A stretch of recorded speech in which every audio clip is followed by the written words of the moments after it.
What's going on, guys? Welcome to your match preview. We'll be playing LASK, bruv, I even know, innit? Sponsored by the One Football app. For all your up-to-date footballing news, make sure you scroll down into the description and download that app. Europa League settings, bruv. And it's been quarantined off, yeah. Like I was joking with Flex about this corona thing, yeah, saying we're going to have to do the Flex and Man show via Skype, yeah, because he might get that corona and I don't want it, yeah. And yeah, the game's going to be played behind closed doors. So there's been a lot of trolling going on, been winding him up. Also, Ollie done his press conference in a PE hall and I said, bruv, do you know what I mean? The PE teacher back in his natural habitat, do you know what I mean? I don't know if it was a reunion for man or whatever. I've no idea why they chose that venue, but yeah, there's been a lot of trolling going on, guys. But you sent your questions in, so we're gonna have a look at them and we're gonna answer them, and then let's get everyone's overall verdict on how they're feeling about tonight's game, what they would do, etc., etc.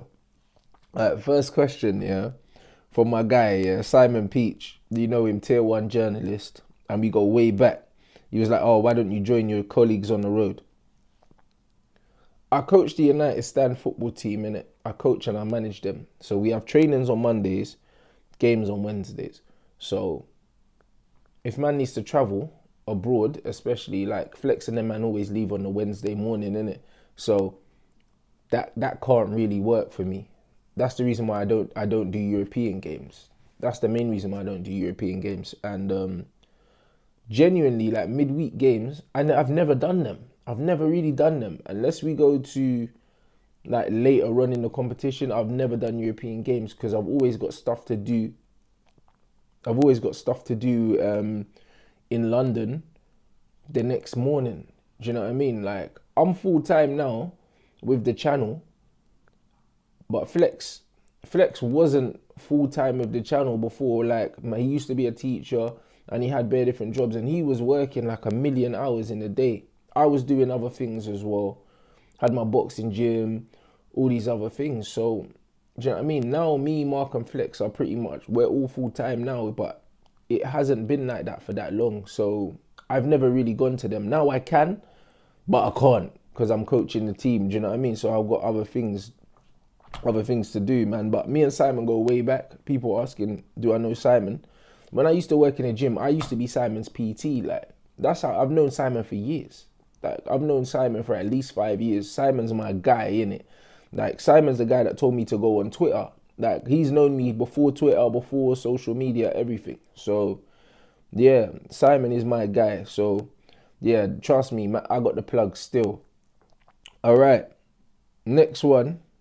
Aaron Lafond _12. With one eye on Spurs at the weekend, how strong should we go? In other words, does Bruno play? For me, Bruno don't play tonight. If Bruno doesn't deserve a rest, then who does, bruv? Do you know what I mean? I think I saw in, 4 games, he's got two goals and an assist or something like that. Bruno needs a rest, man, and I think I would rest him, have him hungry for the Spurs game. What you don't want is him to go out there. I don't know what the pitch is like, so I'm not going to say that it's a crap pitch. But judging by these Europa League 4 games, yeah, most of the time the facilities ain't the best, innit?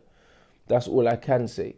So I wouldn't want him to go out there, get injured, or get a niggle if it's a heavy pitch or whatever, and then hampering us for the Spurs game, because I genuinely believe that Spurs are there to get an absolute hammering, in it. So because of that, I wouldn't start Bruno. Will Ollie start Bruno? Probably. Do you know what I mean? Probably. Yeah, in these games, he tends to go with quite strong teams. Personally, I wouldn't, but I think that Bruno shouldn't play, but I think that he just might. Let me know if you think that Bruno's playing in the description. At Zach GYJIWA, how upset will you be if Dan James starts? I won't be upset if Dan James starts. What people are misunderstanding, yeah, about the Dan James situation is these are the games he should be starting. I'm upset when he starts Premier League games because he's not good, innit? Like, and it's not like it's not personal with him. I've never met him. He looks like a nice guy. He looks like he's happy to be at the club and he works hard and all that. But works hard don't cut the mustard for me, bruv. Like, that don't work hard. Like, that don't cut the mustard for me. Just because you work hard, that don't mean you're a good footballer. Like, it doesn't, innit? And work hard is a perception. Because people think that people that are just running for the sake of running with no end product work hard. But for me, in life, I always prefer people to work smart rather than work hard, innit? That's how I live my life. And that is how smart people live their life. Do you know what I mean? If you work smart, you give yourself less work to do. So, really and truly, against teams like these, man, give Dan James a run out. These are the teams he should be playing against. But when we're playing Tottenham at Old Trafford and stuff like that, or these other teams, or forget Tottenham, even if we're playing like,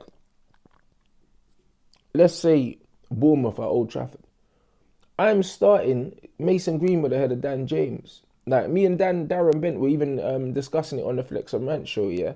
When you're playing against teams that sit back and don't give you space in behind to run into, Dan James is poor, innit? Because his decision making is poor. He's not good at going past players.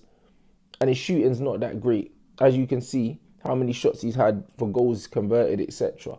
So, you play a Mason Greenwood. My problem is with Ollie starting him against teams, yeah, that he shouldn't be starting against. He's had more starts at Manchester United than he probably would have got in the Championship if he stayed where he was. Do you know what I'm saying? That's a worry. Or if he went to Leeds instead of Man United, he would have probably started less games. So the fact that Ollie loves this guy just because he works hard shows me Ollie's philosophy as a manager, innit? And that's not good enough for the top tier because Daniel James ain't got it technically and IQ-wise to play at the top level and be starting for Man United. But it's not personal. I don't dislike him. Do you know what I mean? I'm sure he's a brilliant lad. I just don't think that he's good enough. At Joseph Chick or something, I don't know. Do you think we play three at the back? Agallo and Greenwood up top. It depends, innit? If we're going to persist with this three at the back for the rest of the season, then we should play that formation. Personally, against a team like this, I don't think we will. I think we'll go back to the 4-2-3-1. But if I was the manager and I wanted to use the 3-5-2 or the 3-4-3, whatever you want to call it, it depends on how the manager sets it up. If you want to use that, then I'd want my players to get used to it. And I'd probably play it as frequently as possible because it's still a formation that they're learning, innit? So I think that Martial deserves a rest. And I believe Agallo will start tonight. And then Agallo and Greenwood up front would be brilliant for me. Or it could be Agallo down the middle, Greenwood on the right, James on the left. But for me, I'd stick to the 3-4-3. And I would just change it up a little bit. So maybe bring Dalot in for Wan-Bissaka, give him a rest. Williams is a young boy, so he can play again. Do you know what I'm saying? And then switch up the back three. So maybe take Maguire out, put Bailly in. Do you know what I mean? Do stuff like that. I believe that. Just keep the same shape. So you've got the same solidity, same structure. And then just tweak it a little bit. Let me know, would you play them two together? Would you play a 3 at the back or would you play a 4? And last but not least, another name, Wada Ala. Bruv, your name is mad hard, fam. Bro, I don't even know, innit? But big up for your question, my G. What team and formation would you play? All right, for me, rounding it off, I'd play a 3 at the back still because I like it, innit? I think it gives us a solid base.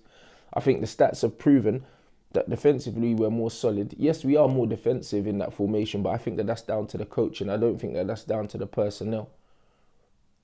Or maybe it is down to the personnel, but then at the same time, yeah, I think that you can change the personnel to make it more attacking. So I'd go for Romero in goal. I'd go for Luke Shaw left centre back because he's tidy there. Left full back Brandon or left wing back Brandon. In the middle, I'd go for Bailly and then Lindelof right right centre back. Right full back, Dallo. 2 holding, give McTominay a game. I don't know if Pogba's not fit to start. If Pogba was fit to start, I'd play him just to give him a run out against these man. Do you know what I'm saying? Oh, actually, I probably wouldn't start Pogba. McTominay. Would I rest Fred? But who else do we have if I rest Fred? Yeah, I'll do McTominay Matic. To make it a bit more defensively solid because you just want to win. And then in that floating role, I'll play one Mata there. And then I'd play Agallo and Mason. That's what I would do. So, Romero in goal. Left centre back. Luke Shaw. Centre back. Rotted. This weather is a madness, you know. Left centre back Luke Shaw. Centre back Eric Bailly. Right centre back Victor Lindelof. Left full back Brandon. Right full back Dallo. The two pivots are McTominay Matic. Mata in the 10. Greenwood and Agallo up top. Give me your starting 11 in the comment section below, guys. And yeah, that was your match preview. That's what I would go with. And on the bench, I'd like to see some of the youngsters come on and play. That hasn't really happened either. Chong just signed a new deal, so it'll be interesting to see if he gets a run out now. Do you know what I mean? The argument behind not giving Gomez any game time has been he won't commit himself to the club, but he won't commit himself to the club because you're not playing a minute. So yeah, it's just a bit stupid, isn't it? Like, I don't know, it's nonsensical. So hopefully something gets sorted there. Big up for watching. Make sure you smash that like button. Follow all the socials if you haven't already. Rants and Bants on Twitter and Instagram. And yeah, jump into the comment section. Let me know what lineup you would play and what formation you would go with. Peace.